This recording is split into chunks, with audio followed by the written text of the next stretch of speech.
You are standing at the gate, boarding pass in hand, watching two pilots walk past in crisp uniforms, wheeling their small suitcases like they own the building. You assume there's one clear path that got them there. A school, a test, a job. There isn't. Becoming an airline pilot is one of the strangest career mazes in the world, and almost nobody outside the industry understands how it actually works, or how differently it can end.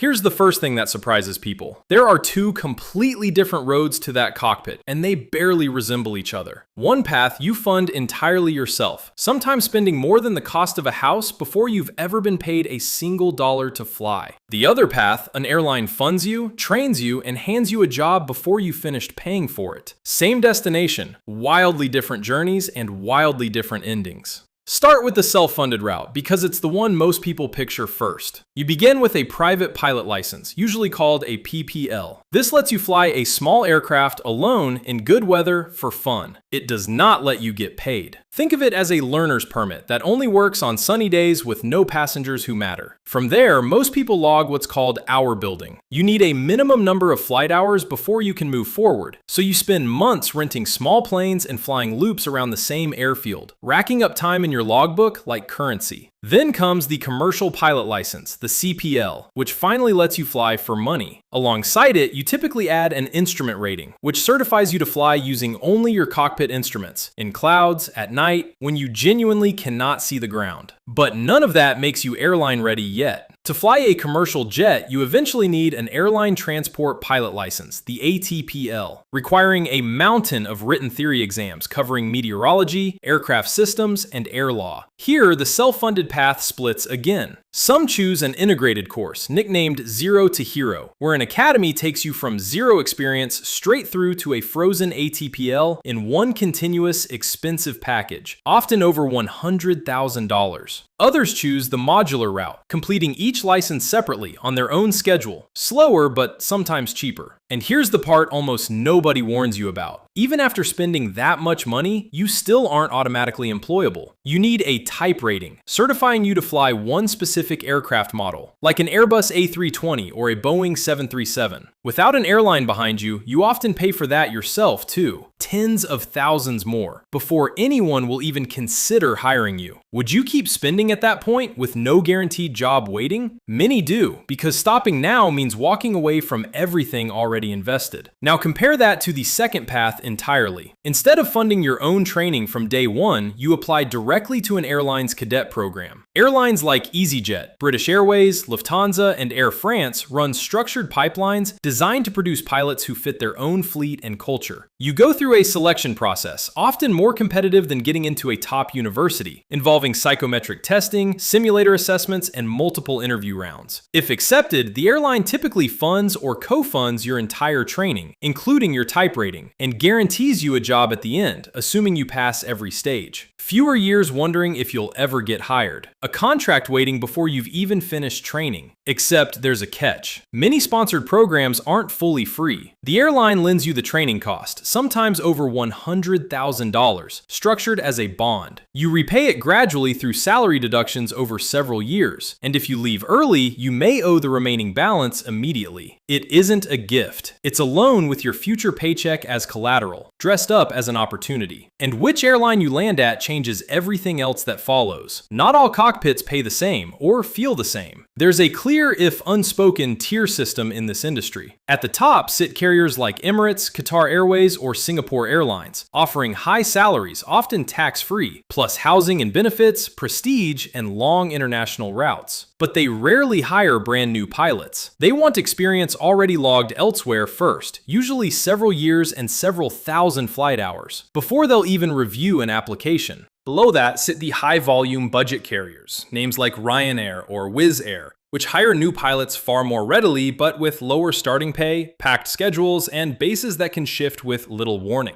sometimes moving you to a different country with only a few months' notice. Here's the twist most people miss. The path you chose earlier quietly decides which tier you can even reach. Someone who's self-funded, debt-free, has the freedom to apply anywhere once they've built enough hours, premium carriers included. Someone locked into a sponsored bond often stays tied to that one budget airline for years, unable to jump to a better-paying seat until the debt clears. even if a premium carrier would happily hire them tomorrow. Even inside one airline, getting hired is only the beginning. Seniority, not skill, decides your climb from first officer to captain. A brilliant pilot can sit in the right seat for a decade simply because dozens of colleagues joined that airline before them, sometimes by a matter of weeks. New first officers often earn surprisingly little in their first year or two, despite the enormous cost already sunk into getting there, and that gap between investment and early salary is one of the least discussed realities of the entire profession. And every 6 months, without exception, pilots return to a simulator for recurrent checks, testing emergency procedures, system failures, and rare scenarios they may never actually face in real flight. Fail one, and you can be grounded until you pass it again, no matter how many years you've already flown safely. There's a deeper risk sitting underneath all of it. Every pilot must hold a Class 1 medical certificate, renewed periodically throughout their career, sometimes every 12 months once they pass a certain age. Lose it for almost any health reason, a vision problem, a heart irregularity, even something minor that would barely affect an office job, and you can lose the entire career in a single afternoon, regardless of how much money or how many years you invested to get there. There is no insurance policy that fully protects against that outcome. Some pilots, desperate to log hours after training, even pay to fly on real commercial routes, a controversial practice known as pay to fly, essentially purchasing a seat next to a real captain on a real revenue flight just to build experience, adding yet another hidden cost layer most people never hear about until they're already deep inside the industry. Human factors researcher Robert Helmreich spent decades at the University of Texas studying how pilots perform under pressure, pioneering what became known as crew resource management, now standard training across nearly every airline in the world. His research revealed something the industry took surprisingly long to accept. Technical flying skill alone was never the biggest factor in cockpit safety. How pilots communicated, deferred to authority, or stayed silent when something felt wrong mattered just as much as their ability to fly the aircraft itself. Global aviation bodies track this entire pipeline closely. The International Air Transport Association, IATA, regularly forecasts a coming pilot shortage as older generations retire and travel demand climbs, a shortage that could eventually reshape which path airlines favor when recruiting. The International Civil Aviation Organization, ICAO, sets the baseline licensing standards nearly every country builds on, and also sets a mandatory retirement age of 65, regardless of how capable a pilot still is at that point. Meaning even a flawless, debt-free, premium airline career still has a hard, uncrossable finish line built into it from the start. Even geography changes the maze entirely.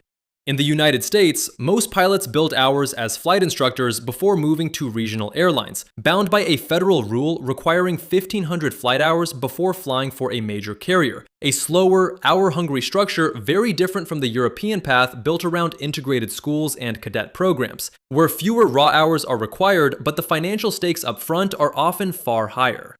So which path is actually better? It depends entirely on what kind of risk you're comfortable carrying and how patient you're willing to be before you see any real return on it. The self-funded route means years of financial uncertainty up front, months of uncertainty about whether any airline will even call you back, but complete independence and freedom to eventually chase the premium carriers once you're qualified and your logbook speaks for itself. The sponsored route trades that independence for security, a guaranteed job waiting at the far end, but with a bond that can quietly limit your ceiling for years, sometimes long after you stop thinking of yourself as in training at all. This tension isn't unique to aviation.